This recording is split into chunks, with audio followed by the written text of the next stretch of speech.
As much as I love the 90s Fox Kids show, appreciated Spectacular Spider-Man, and understand why some people truly enjoy Disney's Ultimate Spider-Man with its kookiness, I still think this one deserves some more attention. MTV took a swing at making a different kind of Spider-Man cartoon in 2003, and the results were unique. Beyond everything else, the show is a reflection of when it was made.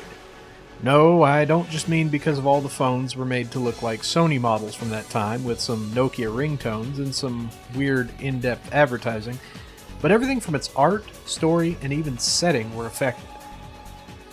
The show originally sought to find its foundation in the still-fresh Ultimate Spider-Man comics line, but was soon altered to continue the story of the world the first Sam Raimi movie had crafted. Had it run for more than one season, the show would have ideally borrowed from Spider-Man 2 as well, but instead remains this kind of weird stopgap, where viewers who aren't familiar with the movie feel like they've been dropped dead in the middle of Peter Parker's story. This setting drops the hero in college and gave the producers a lot more freedom, as it was expected to draw in an older audience than the previous cartoons, and allowed them to work with more adult themes. The ideas of regret, sex, and especially death pushed to the surface a lot more with this iteration, not to mention the visual damage viewers see on the hero. Also, this is a timeline where Spider-Man is disliked by most of the public and pursued by the police. Most of the episodes were handled by producers Brian Michael Bendis and Craig Kyle, comic veterans, and it shows in the stories. Some of these tales are classic, while others step a bit outside of the box, tackling a trope from another angle. The dialogue seems cut in some places for time or simply butchered by poor wording, but has a few shining points when the three main characters are given some space to flex their relationship. And I love that they gave Spidey's wisecracking a real shot here. I will be quite wealthy. Okay, first thing I'd spend it on, better outfits. That matching boy band look is so yesterday.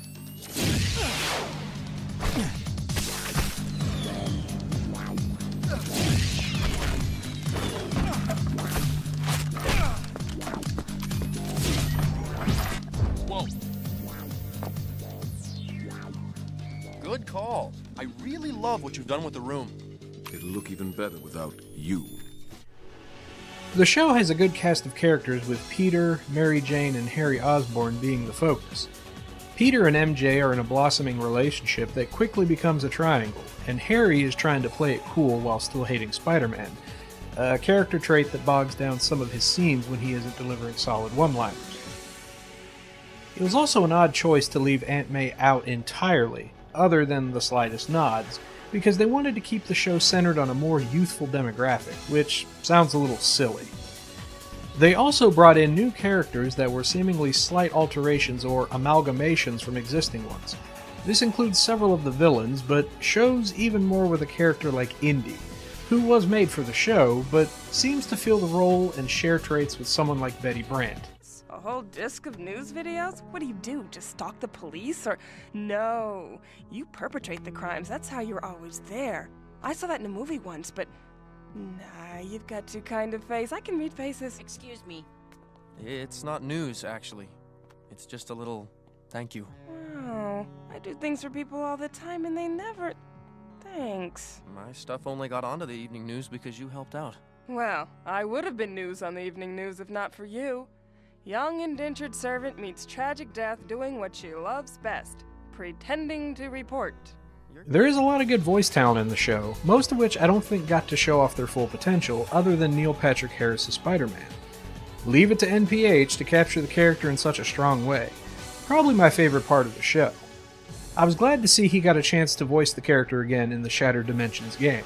For the cops to show. They say there've been a lot of burglaries in the area. Are you all right? Did you see them? Did they touch my billiard table? Yes, no. They were gonna shoot a game at 8-ball, but that's when I came in and they escaped out the window.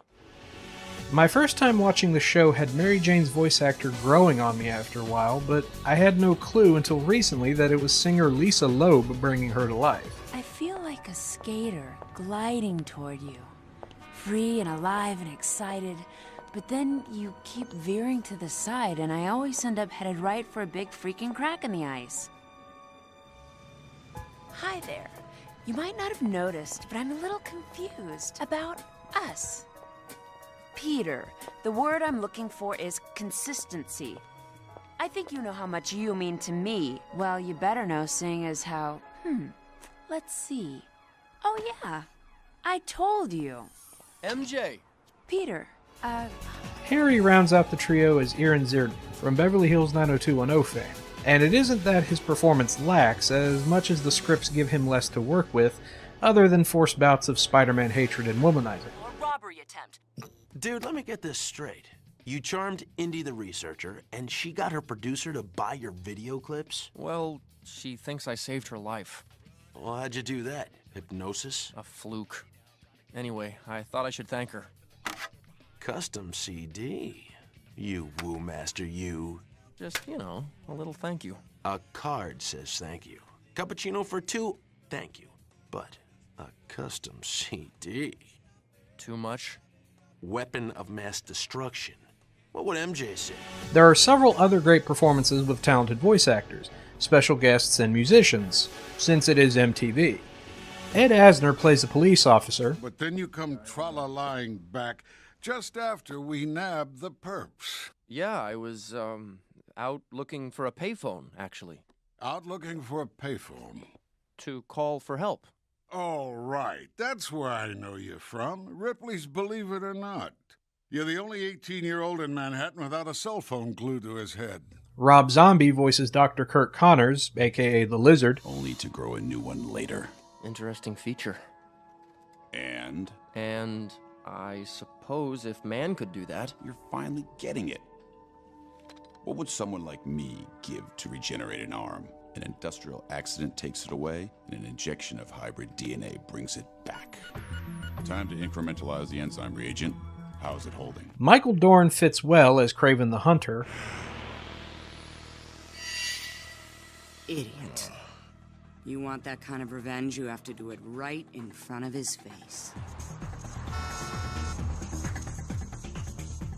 Well, we don't have a choice now, do we?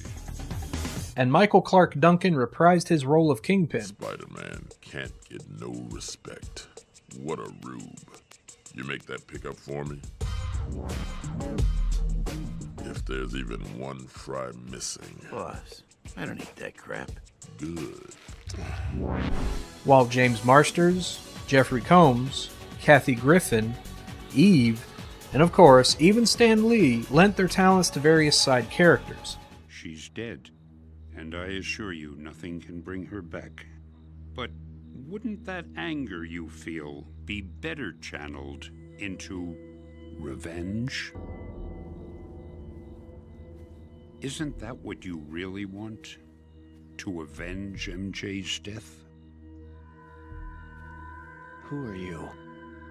How does it feel every time you picture her in your arms, dying, and Kraven just running off? If I had the chance, I would kill him with my bare hands. Good. Then make the chance. There was a good list of villains that appeared as well, even if some thought it was a bit too baddie of the week. Personally though, I love any show that gives Silver Sable some more screen time. It is a bit odd that Spider-Man has such a wonderful lineup of antagonists and they chose to make several new characters, but creating something original is how we possibly get the Harley Quinns of the world. Some of these criminals seem a bit one-dimensional, but those more complicated ones who the stories treat harshly make up for it. The show attempted to be original and stand out with its art. It's the first thing people notice, a CGI animation rendered in cel-shading that was done by Mainframe Entertainment, famous for their work on the show Reboot, which used a similar style, and perhaps another example of the company trying to stay at the forefront. The idea was to make it look vibrant and new, while attempting not to lose the traditional feel, integrating certain colors and neon signs against the city for an almost neo-noir look. Spider-Man's range of motion was a hurdle for the team while using this art style, as were simple things like giving characters baggy clothes or longer hair, thus MJ's shorter style. Many shots look artistic, especially in the backgrounds, but a large number feel cheap or rushed, giving the show an almost unfinished look that reminded me of a late PS2 era video game. As much as I appreciate what was attempted, I think mixing CGI and traditional elements would have made for a better lasting impression. The music follows in a similar pattern, sounding good for a few scenes and being a little too much in others, but it works best when the beats attempt to flow with the action on screen. The sounds ramp when they need to, but they are a little too noticeable in other moments, oddly placed and less memorable.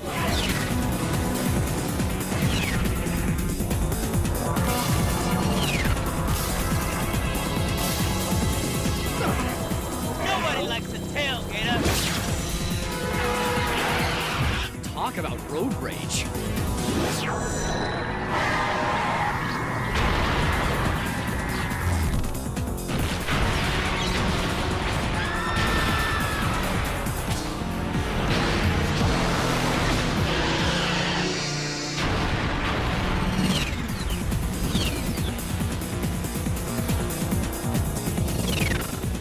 I hate when a piece of media calls itself the new anything in its title, because unless that thing is absolutely horrible, it only takes a few years to quickly become an outdated moniker.